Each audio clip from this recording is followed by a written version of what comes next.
Hi good morning, ಎಲ್ಲರೂ ಹೇಗಿದ್ದೀರಾ? I hope ಎಲ್ಲರೂ ಚೆನ್ನಾಗಿದ್ದೀರಾ ಅಂತ ಅಂದ್ಕೊಂಡು ನಾನು ಈ ವಿಡಿಯೋನ ಸ್ಟಾರ್ಟ್ ಮಾಡ್ತಾ ಇದ್ದೀನಿ. ನಾನು ಬೆಳಗ್ಗೆ ಏನೆಲ್ಲ ಟಿಫನ್ನ ಮಾಡ್ಕೊತೀನಿ ಮತ್ತು ನಾನು ಯಾವ ರೀತಿ ವೆಯ್ಟ್ ಲಾಸ್ನ ಮಾಡ್ತಾಯಿದ್ದೀನಿ ಅನ್ನೋದನ್ನ ನನ್ನ ಜೊತೆ ಶೇರ್ ಮಾಡ್ತಾಯಿದ್ದೀನಿ. ಫಸ್ಟಿಗೆ ನಾನು ಬೆಳಗ್ಗೆನೇ ಒಂದು ಗ್ಲಾಸ್ ನೀರನ್ನು ಬಿಸಿ ಮಾಡಲಿಕ್ಕೆ ಇಟ್ಕೊಂಡು ಬಿಸಿ ಮಾಡಿಕೊಂಡು ಅದಕ್ಕೆ ಸ್ವಲ್ಪ ನಿಂಬೆಹಣ್ಣ ಹಿಂಡ್ಕೊಂಡು, ಅಂದರೆ ಒಂದು ಚಿಕ್ಕ ನಿಂಬೆಹಣ್ಣ ಹಿಂಡ್ಕೊಂಡ್ಬಿಟ್ಟು ಕುಡಿತಾ ಇರ್ತೀನಿ. ಇಲ್ಲಾಂದರೆ ನೀವು ಹಾಗೆ ಕೂಡ ಕುಡಿಬೋದು. ಈ ರೀತಿಯಾಗಿ ನಾನು ಒಂದು ನಿಂಬೆಹಣ್ಣ ಹಿಂಡ್ಕೊತಾ ಇದ್ದೀನಿ. ಇದು ನನ್ನ ಬೆಳಗ್ಗೆ ಸ್ಟಾರ್ಟ್ ಆಗುತ್ತೆ ಈ ರೀತಿಯಾಗಿ. ಈಗ ನಾನು ಸಾಂಬಾರನ್ನ ಬೆಳಗ್ಗೆನೇ ಮಾಡಿಟ್ಬಿಡೋಣ ಅಂತ ಅದಕ್ಕೆ ಒಂದು ಗೆಡ್ಡೆಕೋಸನ್ನ ನಾನು ಈ ರೀತಿ ಕಟ್ ಮಾಡ್ಕೊಳ್ತಾ ಇದ್ದೀನಿ, ನವಿಲು ಕೋಸನ್ನ. ಅದನ್ನೊಂದು ಪಾತ್ರೆಗೆ ಹಾಕ್ಕೊಂಡು ನಂತರ ಅದಕ್ಕೆ ಆಲೂಗೆಡ್ಡೆನ ಕೂಡ ಕಟ್ ಮಾಡ್ಕೊಳ್ತಿದ್ದೀನಿ. ಇವತ್ತು ಬೆಳಗ್ಗೆನೇ ಬೇಗ ಸಾಂಬಾರು ಮಾಡಿಬಿಡೋಣ, ಮಧ್ಯಾಹ್ನಕ್ಕೆ ಎಲ್ಲ ಊಟ ಮಾಡ್ಕೊಂಡ್ಬಿಡ್ತಾರೆ ಮನೇಲಿರೋರೆಲ್ಲ ಅಂತ ಅಂದ್ಕೊಂಡು ಈ ರೀತಿ ಮಾಡ್ಕೊಳ್ತಾ ಇದ್ದೀನಿ. ಈಗ ಒಂದು ಮಿಕ್ಸಿ ಜಾರ್ಗೆ ನಾನು ಸ್ವಲ್ಪ ತೆಂಗಿನಕಾಯಿನ ಹಾಕ್ಕೊಳ್ತಾ ಇದ್ದೀನಿ. ನಾನು ತೆಂಗಿನಕಾಯಿನ ಮೊದಲೇ ತುರಿದು ಇಟ್ಕೊಂಡಿರ್ತೀನಿ. ಬೆಳಿಗ್ಗೆ ನಾವು ತಿಂಡಿ ಎಲ್ಲ ಮಾಡುವಾಗ ಅರ್ಜೆಂಟಲ್ಲಿ ತೆಂಗಿನಕಾಯಿ ಎಲ್ಲ ತುರಿದು ಮಾಡಲಿಕ್ಕೆ ಟೈಮ್ ಆಗುತ್ತೆ. ಹಾಗಾಗಿ ನಾನು ಫ್ರೀ ಇದ್ದಾಗ ತೆಂಗಿನಕಾಯಿನ ತುರಿದು ಇಡೀ ರೀತಿ ಬಾಕ್ಸಿಗೆ ಹಾಕಿ ಇಟ್ಕೊಂಡಿರ್ತೀನಿ. ಈಗ ಅದಕ್ಕೆ ನಾನು ಒಂದು 2 ಟೊಮೆಟೊ ಮತ್ತು ಒಂದು ಈರುಳ್ಳಿನ ಈ ರೀತಿ ಕಟ್ ಮಾಡಿ ಹಾಕ್ಕೊಳ್ತಾ ಇದ್ದೀನಿ ಮಿಕ್ಸಿ ಜಾರ್ಗೆ. ನಂತರ 1 ಇಂಚಷ್ಟು ಶುಂಠಿನ ಕೂಡ ಈ ರೀತಿ ಕಟ್ ಮಾಡಿ ಹಾಕ್ಕೊಳ್ತಾ ಇದ್ದೀನಿ. ಈಗ ಇದೆಲ್ಲವನ್ನು ಹಾಕ್ಕೊಂಡು ನಾನು ಅದಕ್ಕೆ ಸ್ವಲ್ಪ ಧನಿಯಾ ಪುಡಿನ ಹಾಕ್ಕೊಳ್ತಾ ಇದ್ದೀನಿ, ಒಂದು 2 ಸ್ಪೂನಷ್ಟು. ಹಾಗೆಯೇ ಒಂದು 2 ಸ್ಪೂನಷ್ಟು ಅಚ್ಚ ಖಾರದ ಪುಡಿನ ಕೂಡ ಹಾಕ್ಕೊಳ್ತಾ ಇದ್ದೀನಿ. ನಂತರ ಅದಕ್ಕೆ ಸ್ವಲ್ಪ ನೀರು ಹಾಕ್ಕೊಂಡು ಅದನ್ನು ಗ್ರೈಂಡ್ ಮಾಡ್ಕೊಳ್ಬೇಕು. ಈಗ ಅದನ್ನು ಗ್ರೈಂಡ್ ಮಾಡಲಿಕ್ಕೆ ಇಡ್ತಾ ಇದ್ದೀನಿ. ನಾನು ಮನೆಯಲ್ಲೇ ಮಾಡ್ಕೊಂಡಿರ್ತಕ್ಕಂತಹ ಅಚ್ಚ ಖಾರದ ಪುಡಿ ಮತ್ತು ಧನಿಯಾ ಪುಡಿನ ಉಪಯೋಗಿಸ್ತಾ ಇದ್ದೀನಿ ಸಾಂಬಾರಿಗೆ. ಈಗ ಇಲ್ಲಿ ನಾನು ಒಂದು 2 ಕ್ಯಾರೆಟ್ನ ಈ ರೀತಿ ತುಡ್ಕೊಂಡು ಸ್ವಲ್ಪ ತೆಗೆದಿಟ್ಕೊಳ್ತಾ ಇದ್ದೀನಿ ಕ್ಯಾರೆಟ್ನ. ಅದರ ಜೊತೆಗೇ ನಾನು ಒಂದು ಬೀಟ್ರೂಟ್ನು ಕೂಡ ಸಿಪ್ಪೆನೆಲ್ಲ ತೆಗೆದ್ಬಿಟ್ಟು ಈ ರೀತಿ ತುರಿದು ಇಟ್ಕೊಳ್ತಾ ಇದ್ದೀನಿ. ಈಗ ನಾನು ಇಲ್ಲಿ ಈ ಕಡೆಗೆ ಒಂದು ಈರುಳ್ಳಿನ ಚಿಕ್ಕದಾಗಿ ಈ ರೀತಿ ಕಟ್ ಮಾಡ್ಕೊಳ್ತಾ ಇದ್ದೀನಿ. ಜೊತೆಗೆ ಒಂದು ಹಸಿಮೆಣಸಿನ್ಕಾಯಿನ ಕೂಡ ಕಟ್ ಮಾಡ್ಕೊಳ್ತಿದ್ದೀನಿ. ನಂತರ ಈ ಕಡೆ ನಾನು ಒಲೆ ಮೇಲೆ ಒಂದು ಕುಕ್ಕರ್ ಇಟ್ಕೊಂಡು ಅದಕ್ಕೆ 1 ಸ್ಪೂನಷ್ಟು ಕೊಬ್ಬರಿ ಎಣ್ಣೆನ ಹಾಕ್ಕೊಳ್ತಾ ಇದ್ದೀನಿ. ನಂತರ 1 ಸ್ಪೂನಷ್ಟು ಚಿಕ್ಕ ಸ್ಪೂನಲ್ಲಿ ಸಾಸಿವೆ ಕೂಡ ಹಾಕ್ಕೊಂಡು ಮತ್ತು ಸ್ವಲ್ಪ ಒಂದು ಅರ್ಧ ಈರುಳ್ಳಿನ ಈ ರೀತಿ ಕಟ್ ಮಾಡಿ ಹಾಕ್ಕೊಂಡಿದ್ದೀನಿ. ಹಾಗೆ ಸ್ವಲ್ಪ ಕರಿಬೇವಿನ ಸೊಪ್ಪನ್ನು ಕೂಡ ಹಾಕ್ಕೊಂಡು ಅದನ್ನು ಸ್ವಲ್ಪ ಈ ರೀತಿ ಸೌಟಿಂದ ಮಿಕ್ಸ್ ಮಾಡ್ಕೊಳ್ತಾ ಉರಿನ ಸಿಮ್ಮಲ್ಲೇ ಇಟ್ಕೊಂಡು ಅದನ್ನು ಸ್ವಲ್ಪ ಫ್ರೈ ಮಾಡ್ಕೊಳ್ಬೇಕು. ಸ್ವಲ್ಪ ಫ್ರೈ ಆದ ನಂತರ ನಾನು ಅದಕ್ಕೆ ಗ್ರೈಂಡ್ ಮಾಡಿ ಇಟ್ಕೊಂಡಿದ್ದೆ ಅಲ್ವಾ ಖಾರ, ಅದನ್ನು ಹಾಕ್ಕೊಳ್ತಾ ಇದ್ದೀನಿ. ಈಗ ನಾನು ಮಿಕ್ಸಿ ಜಾರ್ನ ತೊಳೆದ್ಬಿಟ್ಟು ನೀರನ್ನ ಹಾಕ್ಕೊಳ್ತಾ ಇದ್ದೀನಿ. ನಮಗೆ ಸಾಂಬಾರು ಎಷ್ಟು ಬೇಕೋ ಅಷ್ಟನ್ನು ನೋಡಿಕೊಂಡು ನಾವು ನೀರನ್ನ ಹಾಕ್ಕೊಳ್ಬೇಕು. ನಂತರ ನಾನು ಕಟ್ ಮಾಡಿಟ್ಟಿರ್ತಕ್ಕಂಥ ತರಕಾರಿನ ಕೂಡ ಹಾಕ್ಕೊಂಡಿದ್ದೀನಿ. ಹಾಗೆ ನಾನು ಹುರುಳಿಕಾಳನ್ನ ಮನೆಯಲ್ಲೇ ಮೊಳಕೆ ಕಟ್ಟಿ ಇಟ್ಕೊಂಡಿದ್ದೆ, ಅದನ್ನು ಕೂಡ ಹಾಕ್ಕೊಳ್ತಾ ಇದ್ದೀನಿ. ಈಗ ಅದಕ್ಕೆ ರುಚಿಗೆ ತಕ್ಕಷ್ಟು ಉಪ್ಪನ್ನು ಹಾಕ್ತಾಯಿದ್ದೀನಿ. ನಂತರ 1 ಟೊಮೆಟೊನ ಈ ರೀತಿ ಕಟ್ ಮಾಡಿ ಹಾಕ್ಕೊಳ್ತಾ ಇದ್ದೀನಿ. ನಾನು ಖಾರ ಆಡಿಸ್ಲಿಕ್ಕೆ 2 ಟೊಮೆಟೊನ ಉಪಯೋಗಿಸಿದ್ದೆ. ಈಗ 1 ಟೊಮೆಟೊನ ಹಾಕ್ಕೊಂಡಿದ್ದೀನಿ ಕಟ್ ಮಾಡಿ ಈ ರೀತಿ.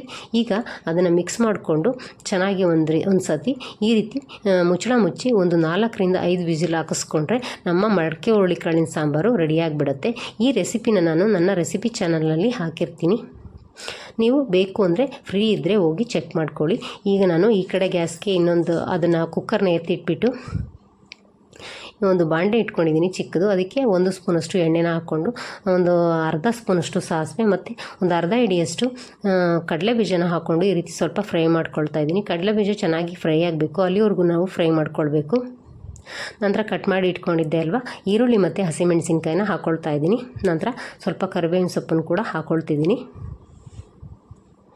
ಈಗ ಅದನ್ನು ಸ್ವಲ್ಪ ಮಿಕ್ಸ್ ಮಾಡ್ಕೊಳ್ತಾ ಈ ರೀತಿ 1 ನಿಮಿಷ ಈ ರೀತಿ ಫ್ರೈ ಮಾಡ್ಕೋಬೇಕು, ಉರಿನ ಸಿಮ್ಮಲ್ಲೇ ಇಟ್ಕೊಂಡು.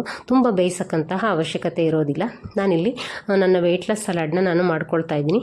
ನೀವು ಬೇಕು ಅಂದರೆ ಹಾಗೆ ಹಸಿಯಾಗೇ ಕೂಡ ಹಾಕ್ಕೊಳ್ಬೋದು. ನಾನಿಲ್ಲಿ 1 ಹಿಡಿಯಷ್ಟು ಹೆಸರು ಕಾಳನ್ನ ಮೊಳಕೆ ಕಟ್ಟಿದ್ದೆ, ಹಾಗೆಯೇ ಕಡಲೆಕಾಳನ್ನು ಕೂಡ ಮೊಳಕೆ ಕಟ್ಟಿ ಇಟ್ಕೊಂಡಿದ್ದೆ. ಅದೆರಡನ್ನೂ ಕೂಡ 1 ಹಿಡಿಯಷ್ಟು ಹಾಕ್ಕೊಂಡು ಇಲ್ಲಿ ಸ್ವಲ್ಪ ಈ ರೀತಿ ಮಿಕ್ಸ್ ಮಾಡ್ಕೊಳ್ತಾ ಇದ್ದೀನಿ. ನಂತರ ಕ್ಯಾರೆಟ್ನ ತುರಿದು ಇಟ್ಕೊಂಡಿದ್ದೆ ಅಲ್ವಾ, ಅದನ್ನು ಕೂಡ ಹಾಕಿ ಮಿಕ್ಸ್ ಮಾಡ್ಕೊಳ್ತಾ ಇದ್ದೀನಿ. ಇದೆಲ್ಲವನ್ನು ನಾವು ತುಂಬ ಬೇಯಿಸ್ತಕ್ಕಂತಹ ಅವಶ್ಯಕತೆ ಇರೋದಿಲ್ಲ. ಸುಮ್ಮನೆ ಜಸ್ಟ್ ಹಾಗೇ ಉರಿನ ಸಿಮ್ಮಲ್ಲಿ ಇಟ್ಕೊಂಡು ಮಿಕ್ಸ್ ಮಾಡಿದ್ರೆ ಸಾಕಾಗುತ್ತೆ. ಜಸ್ಟ್ ಒಂದು 2 ಮಿನಿಟ್ಸಲ್ಲಿ ನಾವು ಇದನ್ನು ಮಾಡ್ಕೊಂಡು ಬಿಡ್ಬೋದು ಈ ಸಲಾಡ್ನ. ವೆಯ್ಟ್ ಲಾಸ್ ಮಾಡಬೇಕು ಅಂತಿರೋರು ಹಸಿಯಾಗಿ ಕೂಡ ಹಾಕ್ಕೊಂಡು ತಿನ್ಕೊಳ್ಬೋದು. ಈಗ ನಾನು ಕೊನೆಯಲ್ಲಿ ಸ್ವಲ್ಪ ತೆಂಗಿನಕಾಯಿ ತುರಿನ ಹಾಕ್ಕೊಂಡು ಮಿಕ್ಸ್ ಮಾಡ್ಕೊಳ್ತಾ ಇದ್ದೀನಿ. ಈಗ ಕೊನೆಯಲ್ಲಿ ಅದಕ್ಕೆ ಉಪ್ಪು ಹಾಕಿ ಮಿಕ್ಸ್ ಮಾಡಿದ್ರೆ ನನ್ನ ವೆಯ್ಟ್ ಲಾಸ್ ಸಲಾಡು ರೆಡಿ ಆಗಿಬಿಡತ್ತೆ. ಈ ರೀತಿ ಮಿಕ್ಸ್ ಮಾಡಿದ್ರೆ ನೋಡಿ ನನ್ನ ವೆಯ್ಟ್ ಲಾಸ್ ಸಲಾಡು ರೆಡಿ ಆಗಿಬಿಡುತ್ತೆ. ನೀವು ಬೇಕು ಅನ್ನೋರು ಕೂಡ ಹಾಗೆಯೇ ಹಸಿಯಾಗಿಯೇ ಎಲ್ಲ ತರಕಾರಿಗಳು ಮತ್ತು ಈ ರೀತಿ ಮೊಳಕೆ ಕಾಳುಗಳನ್ನ ಹಾಕ್ಕೊಂಡು ತಿನ್ಕೊಳ್ಬೋದು. ಈ ಕಡೆ ಅನ್ನಕ್ಕೂ ಕೂಡ ಇಟ್ಟಿದ್ದೀನಿ, ಅನ್ನ ಕೂಡ ರೆಡಿ ಆಗುತ್ತೆ. ಆ ಕಡೆ ಸಾಂಬಾರು ಕೂಡ ವಿಸಿಲ್ ಆಯಿತು. ಈಗ ನಾನಿಲ್ಲಿ ಕ್ಯಾರೆಟು ಮತ್ತು ಬೀಟ್ರೋಟ್ನ ಈ ರೀತಿ ತುರಿದಿಟ್ಕೊಂಡಿದ್ದೆ ಅಲ್ವ, ಅದನ್ನು ಕೂಡ ಒಂದು ಮಿಕ್ಸಿ ಜಾರ್ಗೆ ಹಾಕ್ಕೊಂಡು ಒಂದು 4-5 ಎಸಳಷ್ಟು ಪುದೀನ ಸೊಪ್ಪನ್ನ ಹಾಕ್ಕೊಂಡು ಈ ರೀತಿ ಮಿಕ್ಸಿ ಜಾರ್ಗೆ ಹಾಕ್ಕೊಂಡು ಅದನ್ನು ನಾನು ಗ್ರೈಂಡ್ ಮಾಡ್ಕೊಳ್ತಾ ಇದ್ದೀನಿ. ಈಗ ಅದು ಗ್ರೈಂಡ್ ಆದ ನಂತರ ನಾನು ಒಂದು ಸ್ಟ್ರೈನರ್ ಮುಖಾಂತರ ಈಗ ಒಂದು ಗ್ಲಾಸ್ಗೆ ಅದನ್ನ ಸೋಸ್ಕೊಳ್ತಾ ಇದ್ದೀನಿ. ನಾನಿಲ್ಲಿ ಬೆಳಗ್ಗೆ ನಾನು ಜ್ಯೂಸನ್ನ ಮಾಡ್ಕೊಳ್ತೀನಿ, ಬೀಟ್ರೂಟು ಮತ್ತು ಕ್ಯಾರೆಟ್ ಜ್ಯೂಸನ್ನ. ಈಗ ನಾನು ಅದನ್ನು ಕೂಡ ಮಾಡಿಕೊಂಡು ಕೆಲಸ ಮಾಡ್ತಾನೆ ಬೆಳಗಿನ ಕೆಲಸ ಮುಗಿಸ್ತಾನೆ ನಾನು ಕುಡ್ಕೊಂಡ್ಬಿಡ್ತೀನಿ. ಅದನ್ನು ಕುಡ್ಕೊಂಡು ಕೂತ್ಕೊಳ್ಳೋಕ್ಕೂ ಕೂಡ ನಮಗೆ ಟೈಮ್ ಇರೋದಿಲ್ಲ ಅಲ್ವಾ, ಹಾಗಾಗಿ ಮತ್ತು ನಾನು ಡ್ಯೂಟಿಗೆಲ್ಲ ರೆಡಿಯಾಗಿ ಹೋಗ್ಬೇಕಲ್ವ, ಟೈಮ್ ಇರೋದಿಲ್ಲ. ಹಾಗಾಗಿ ನಂತರ ನಾನಿಲ್ಲಿ ಒಂದು ಮಸಕ್ ಮೇಲನ್ನು ಒಂದು ಅರ್ಧ ಆದಷ್ಟು ಈ ರೀತಿ ಕಟ್ ಮಾಡ್ಕೊಳ್ತಾ ಇದ್ದೀನಿ. ನಾವು ಮನೆ ಹೊರಗೆ ಒಳಗೆ ಎಲ್ಲ ಕೆಲಸ ಮಾಡೋರು ಹೆಲ್ತಿಯಾಗಿ ಕೂಡ ಇರಬೇಕಲ್ವ, ಹಾಗಾಗಿ ನಮ್ಮ ಹೆಲ್ತನ್ನು ನಾವು ಯಾವಾಗಲೂ ಕೇರ್ ಮಾಡ್ತಾ ಇರಬೇಕು. ಹಾಗಾಗಿ ನಾನು ಈಗ ಒಂದು ಮಸ್ಕ್ ಮೇಲನ್ನು ಒಂದು ಅರ್ಧದಷ್ಟು ಕಟ್ ಮಾಡಿ ಈ ರೀತಿ ಮಿಕ್ಸಿ ಜಾರ್ಗೆ ಹಾಕ್ಕೊಂಡು ಒಂದು 2 ಸ್ಪೂನಷ್ಟು ಡ್ರೈ ಫ್ರೂಟ್ಸ್ ಪೌಡರ್ನ ಹಾಕ್ಕೊಂಡು ಈ ರೀತಿ ಗ್ರೈಂಡ್ ಮಾಡಿಕೊಂಡು ಅದನ್ನು ಒಂದು ಗ್ಲಾಸ್ಗೆ ಹಾಕ್ಕೊಳ್ತಾ ಇದ್ದೀನಿ. ನಂತರ ನಾನು ಒಂದು ಅರ್ಧದಷ್ಟು ಸೌತೆಕಾಯಿನ ಈ ರೀತಿ ಕಟ್ ಮಾಡಿ ಹಾಕ್ಕೊಳ್ತಾ ಇದ್ದೀನಿ. ಹಾಗೆ ಜೊತೆಗೇ ಒಂದು ಅರ್ಧದಷ್ಟು ಗೆಣಸನ್ನು ಕೂಡ ಈ ರೀತಿ ಕಟ್ ಮಾಡಿ ಇಟ್ಕೊಳ್ತಾ ಇದ್ದೀನಿ. ನಾನು ಮಧ್ಯಾಹ್ನಕ್ಕೆ ಒಂದು 12-12:30 ಲಂಚಿಗೆ ಮುಂಚೆನೇ ಇದನ್ನು ತಿನ್ಕೊಳ್ತೀನಿ. ಇದು ನನ್ನ ವೆಯ್ಟ್ ಲಾಸ್ ಸಲಾಡ್ ಆಗಿರುತ್ತೆ. ಈ ರೀತಿ ನಾನು ಹಾಕ್ಕೊಳ್ತಾ ಇದ್ದೀನಿ. ಇದು ನನ್ನ ಬೆಳಗಿನ ತಿಂಡಿ. ನೋಡಿ, ಇಷ್ಟ ಆಗಿರುತ್ತೆ ನನ್ನ ಬೆಳಗಿನ ತಿಂಡಿ. ನಾನು ಯಾವ ರೀತಿ ವೆಯ್ಟ್ ಲಾಸ್ ಮಾಡ್ತೀನಿ ಅಂತ ಮುಂದಿನ ವಿಡಿಯೋದಲ್ಲಿ ನಾನು ನಿಮಗೆ ಡೀಟೇಲಾಗಿ ತಿಳಿಸ್ಕೊಡ್ತೀನಿ. ವಿಡಿಯೋ ಇಷ್ಟ ಆದರೆ ಒಂದು ಲೈಕ್ ಮಾಡಿ, ಶೇರ್ ಮಾಡಿ.